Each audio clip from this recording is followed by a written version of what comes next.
Welcome, everyone, to this briefing brought to you by the Israel Defense and Security Forum, IDSF. In Hebrew, our name is Habitchonistim. IDSF is the leading organization advocating for strong national security-oriented policies to guide the state of Israel.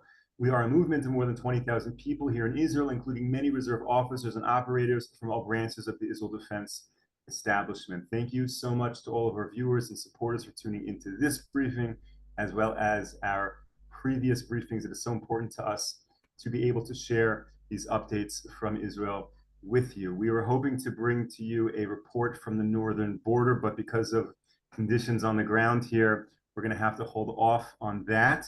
And instead, we're going to focus a little bit more today on the Gaza border. And I'm very privileged to be joined again by Danny Seaman. And we have a special guest, Rachel, we'll introduce in a few moments. Before we bring in Rachel, Danny, what can you tell us in general about what is happening right now here in Israel?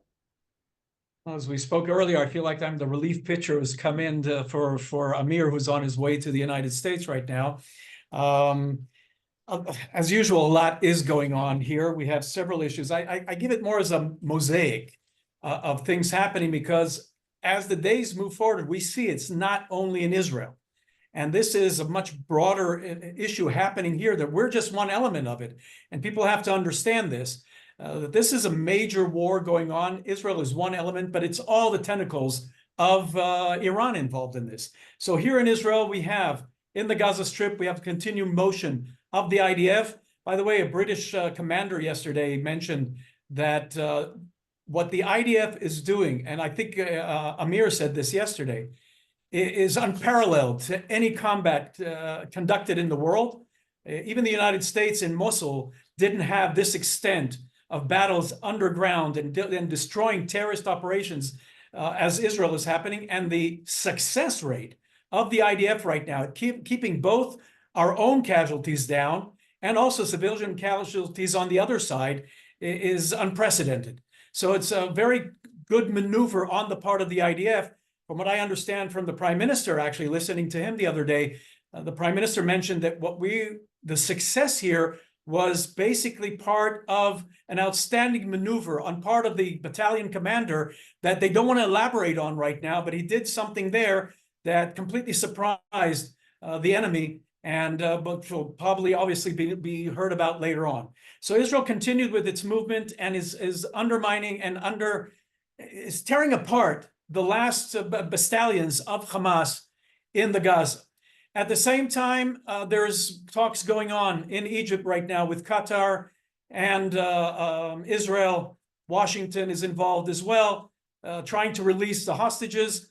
And there's a lot of rumors going on in the media, a lot of things being said. I can tell you from my years working in the Prime Minister's office, sometimes these journalists tend to make up stuff just to show that they're involved in what is happening. Nobody's involved. Nobody knows what's actually going on there. At the moment, the Prime Minister today said very clearly that Israel will not cease at any point not attempt, but the movement to totally annihilate Hamas. So there may be a ceasefire, but it will not be the end of our attempt at destroying Hamas.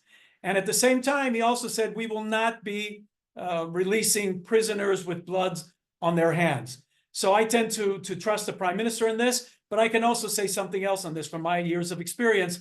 Not everything that's being told to the public, and I go back to the time I worked with Prime Minister Shamir, way back then, we're talking about over 30 years now, that Shamir also said, we can't always say everything, and especially when you're in a time of war, you don't want to give anything to the enemy.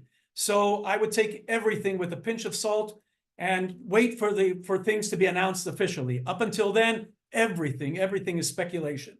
So what I'm saying is not speculation, it's based on past experience.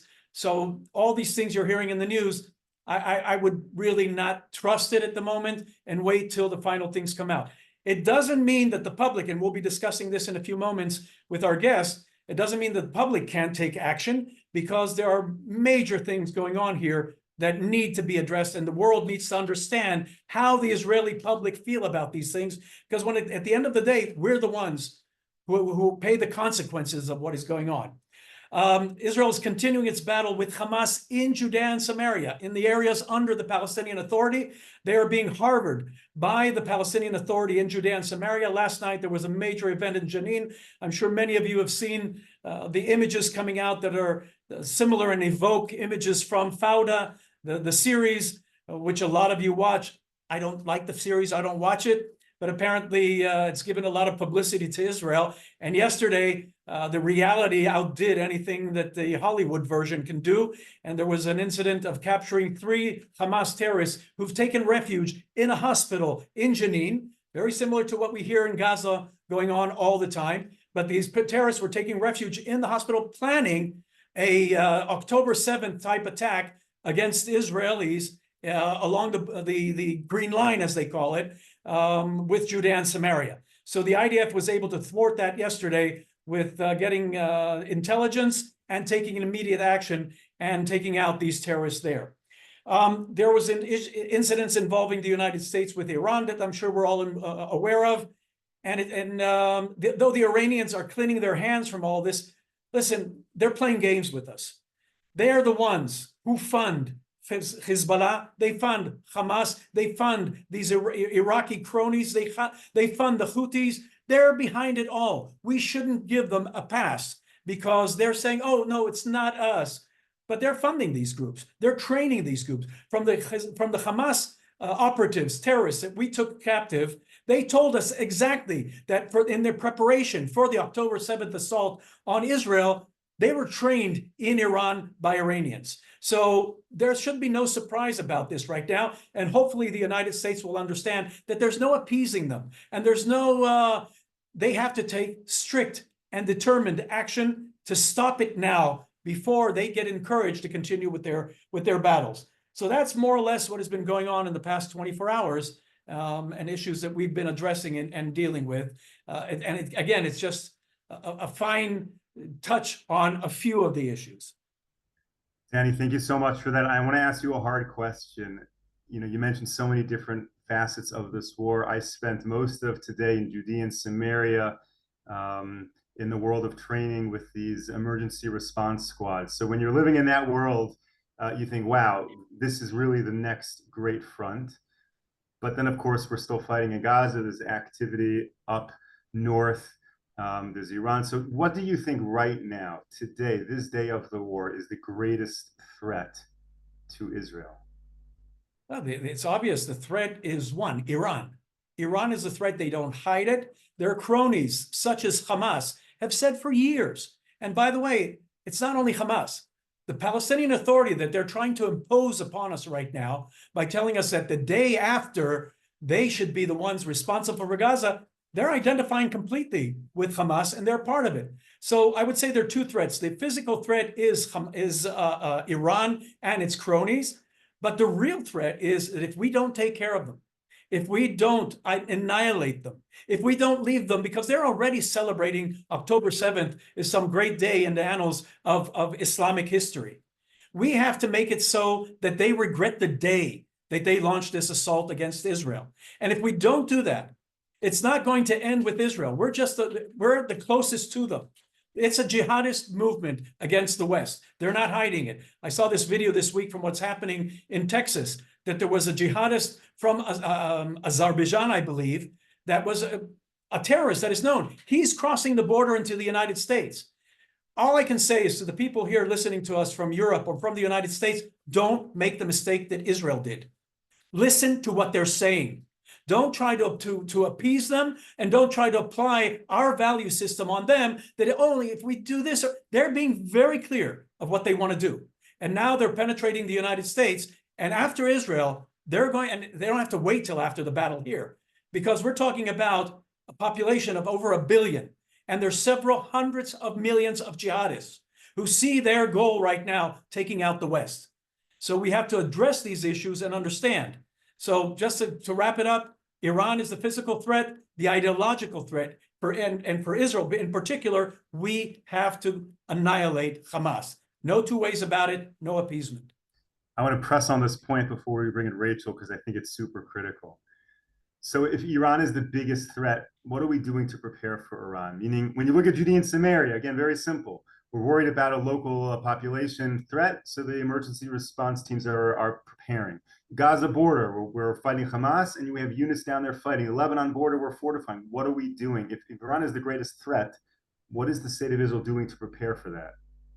Well, we're already engaged in it. The activities now, we tried to delay this for as long as possible.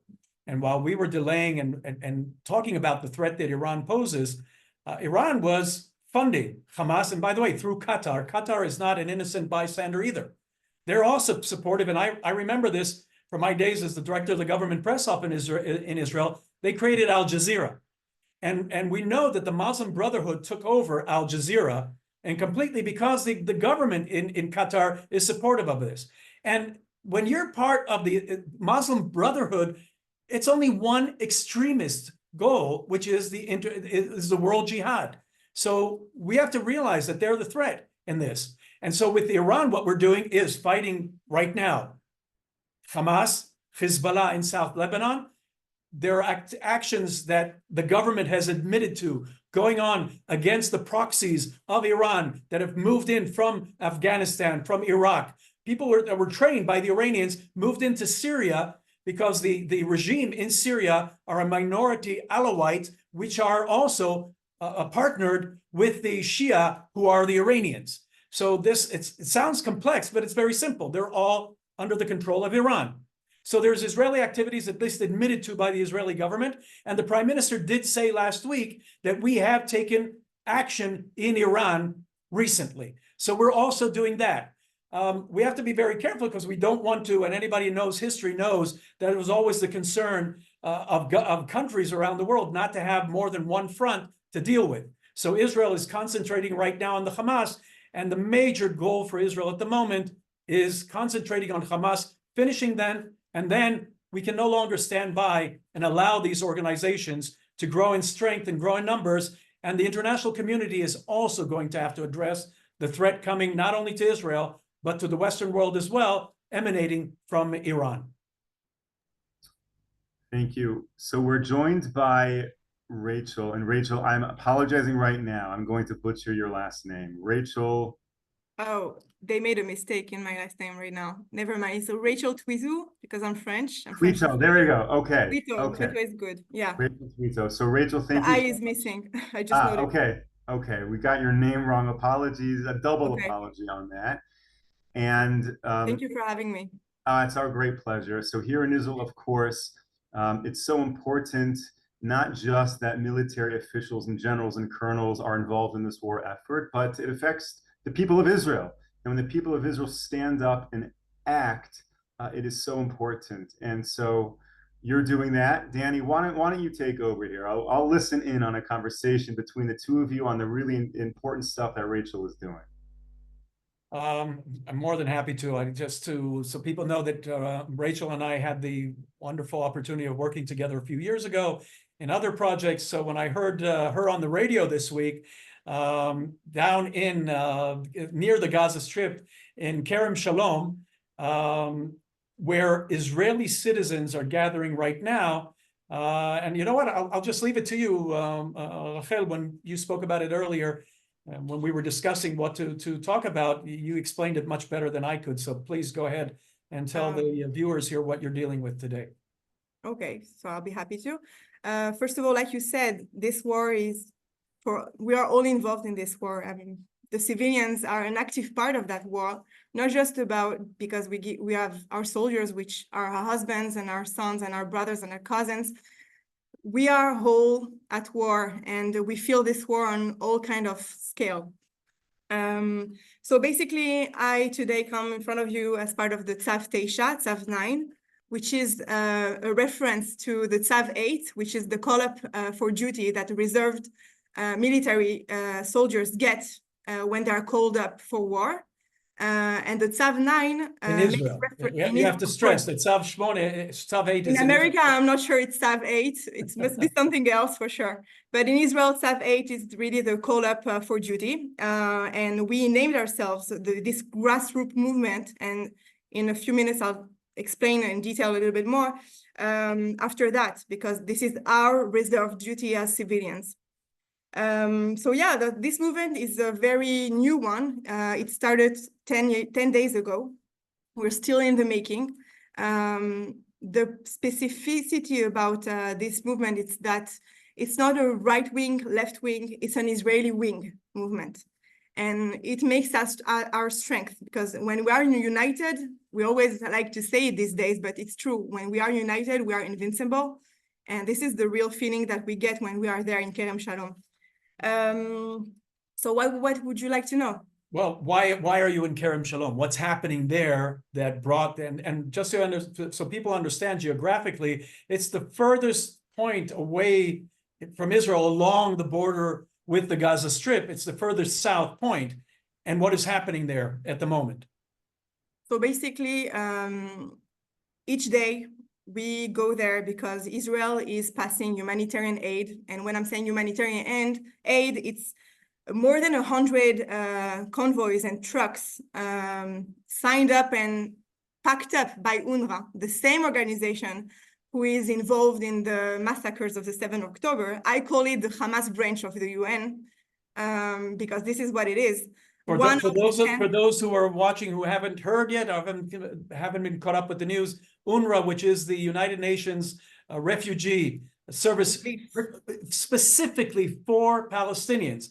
Every other refugee cause around the world has another UN organization that deals with them. The only ones that have a separate are the Arabs, who have had this since 1948, and they have been working in Gaza. And we found out that they've been collaborating with Hamas, not only giving them refuge, using their schools, their hospitals, their facilities to fire missiles against Israel, to store weapons against Israel, but at least 12 of them were actively involved on the October 7th atrocities against Israelis. So let me correct you, because the more updated number that we have now is 1 out of 10 of UNRWA employees are involved with terror attacks and the 7th of October.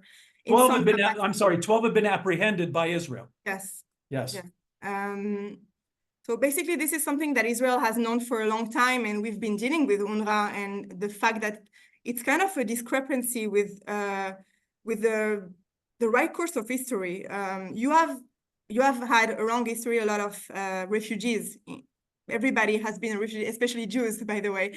But we know that refugees, because war happened all the time, for all refugees except UNRWA for Palestinians, they have one agency for everybody else. But for Palestinians, for some reason, there is one specific. I think it would be a nice subject for another panel webinar, because it's a really big subject.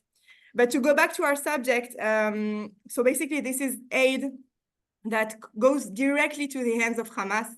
And this information does not come from Israeli media. This information goes directly from Al Jazeera, for example, who we could see, maybe a lot of you have seen this, these videos of trucks being secured by Hamas militants, combatants with arms and weapons.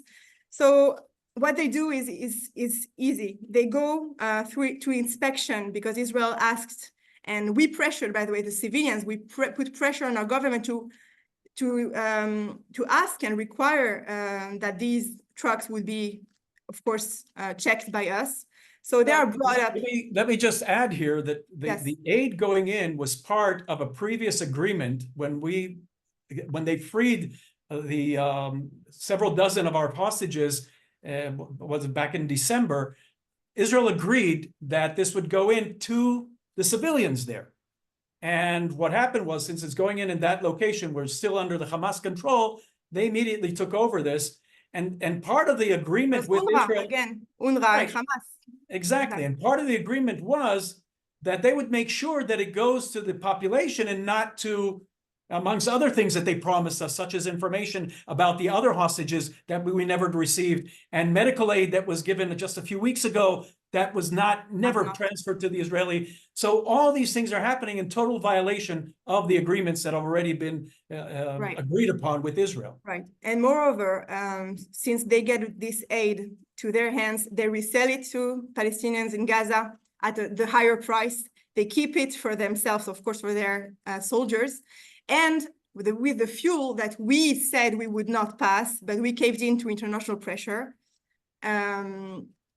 it also maintains the tunnels, the electricity, the oxygen, you know, Right, tunnels, anything that we would have wanted to use infrastructures. to get them to get out of those tunnels. And by the way, Keep them. locations where we're physically in, such as Khan Yunis in the past 2 weeks, Khan Yunis, they are coming out like rats from the underground. They're coming out of those tunnels, and that gives us the ability to engage them in combat and get rid of them. But here, what is happening, UNRWA is responsible for this, and we already know that they're collaborators with Hamas, and they're transferring this thing. So in a sense, it's affecting Israel's ability to even end the war quicker, not to mention resolve the suffering of those Palestinians who've been, so that's part of the problem there. So you guys are addressing this, and what are you physically doing? So first of all, I'd like to mention that we are not just civilians. We have family of hostages who are with us. We have people who have their sons fighting right now in Gaza. We have people of newest people from bereaved family, unfortunately, who lost their children in Gaza. And we are very united in that cause. So we go each day, early morning, and now the police and the army is prepared for our venue because we go there every day. And we basically stop, and we are there at the frontier, at the border, and we're there, and we are impeaching them. We're not letting them in. We succeeded. We managed to do it in 5 days. In the first 5 days, we managed to stop these convoys. Yesterday, we failed. They managed to pass through us and to pass 130 convoys. But you had success. You had success in preventing this. Had success, yeah. But yesterday or the day before, Netanyahu requested the army, and we heard from soldiers that the Ramatkal, the chief of staff, he came himself there to make sure that the soldiers were prepared for us. It's okay. We know that they do their duty. They obey to orders. But we do our duty too, and they know that we do this for them. So we have their sympathy. We don't use violence, and they don't use violence either. We really try to do it in a friendly way, but we really want to put that point out. Israelis, left, right, center, women, children, elderly, disabled people. I saw there disabled people who went there despite the difficulty. And if you ever went there, you know that it's not the easiest way, the easiest location to go. But we really do that because we need to send that message also outside. We know and we feel Israelis, and I speak for myself, but I'm sure that many people will recognize themselves in my message, is that while we need and we love and we appreciate the American support, and we need it because we're fighting a war that is, like you said earlier, we are the first state, but we want to be the last. We are the first, and the West is the next. We really believe that because it's true. But at the same time, we feel that pressure was put on Israel, and we caved in to that pressure. So Netanyahu does his job. The government does what it can. It will not approve our doing because they need to keep a facade and, you know, to keep a face. They're doing their jobs. We're doing our job, and we want to make sure. We want to make sure that just one last thing. We want to make sure that while we trust our government to lead us to victory, we also need to be, like we say in Hebrew, with a hand here to be sure that we still are in touch with our moral, our ethics, and what's good for our people that are still hostages, and the combatants, our fighters, our sons and soldiers that are there right now. So what I wanted to stress is that you did mention this. This is nonviolent. Right. You're Absolutely. just standing there blocking the route. With flags, singing songs, bringing food to the soldiers. We did have our one of the leader, how do you say it, משתתפים, participants, leading participants, yes. We did have him arrested for no reason. He just got there, and because he was the main one who brought everybody, because like you said, they put some you know, roadblocks everywhere. So we need to find ways to get, but we still managed to do it. So yesterday we failed. Today we managed to block Kerem Shalom a little bit, but we mainly blocked the Nitzana border checkpoint, which is closer to the. And they moved, since they knew that we were coming to Kerem Shalom. They moved the trucks toward Nitzana, but we were prepared for Nitzana today. And I can give you a spoiler alert: we are preparing something, a surprise for them also tomorrow. So we won't stop. We have hostages there. We want them home. And we know that, again, this aid is not going to the civilian population. In the most part, it gets to Hamas, and we want it to stop. And a number of Israelis joining you has been growing in the past few days? Our WhatsApp groups are full. We need to open again and again, and we have only good feedback and people, telling us, good job, continue. I want to go too. How do I do that? That's what we do. And before we end here, is there anything our viewers can help? Is there a way? Is there anything they can assist you with? Listen, we are facing an unprecedented situation in Israel. It's a very difficult time. What we ask mainly from the people living in the US is to continue to support us morally. It gives us strength, but also to your congressperson, if you are in touch, because basically people there don't know what's going on here. And like you said earlier, if we knew that this aid goes effectively to the civilians in Gaza, we don't want to starve people. This is not what we want to do. We just want to be sure that we're not in this cycle of UNRWA again and again and again. And there's no effective way of making sure that this aid goes to the civilians in Gaza. It goes to the Hamas. And this is a never-ending cycle. How do you want to end a war if we keep nurturing them? So that's the message to the Congress. The message to the Congress would be, like I said, don't dismantle UNRWA. First of all, you need to dismantle UNRWA. So I know that the US was the first, one of the first countries to stop there, to freeze the financing of UNRWA, which is a good thing. We need to push to that on the broader scale. But specifically, we need to stop using UNRWA as a legitimate part of this. They are part of the problem. They're not part of the solution. Okay, we're reaching the end of our broadcast. I'll turn it back over to you, Moshe.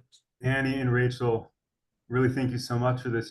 This is just such a great example that when you hear about the activists and the protesters at the Keren Shalom crossing, and you hear about the arrests and blocking aid, you think about monsters. And then, Rachel, we meet you, and you're anything but a monster, and you're sharing with us. You're doing it in a very peaceful way. And as you noted, you're not looking to clash with the soldiers. Absolutely not. We are for our soldiers. We love them, and they know that. Right. And I think this is eye-opening for us to really get an active view about how we need to hear from the people on the ground and see what's happening and not trust everything we read in the way it's portrayed. And I hope you're successful and really bring awareness about this issue. Follow us on Facebook, Instagram, Telegram, Tzav 9. Absolutely, Tzav 9. Thank you so much. And the Tzav 9 is for all civilians worldwide, including Americans. If you're in Israel, it's even better. You can join us. We need everybody. Can you spell it for them so they know what Tzav 9 is? TZAV 9. Z is Z for Americans. Sorry, I'm French. Right. All right. Thank you very much. Thank you. Thank you, of course, to all of our viewers and supporters. We'll be back with you tomorrow, 10 a.m. Eastern Time. Until then, stay safe, stay strong. Take care, everyone. Bye-bye.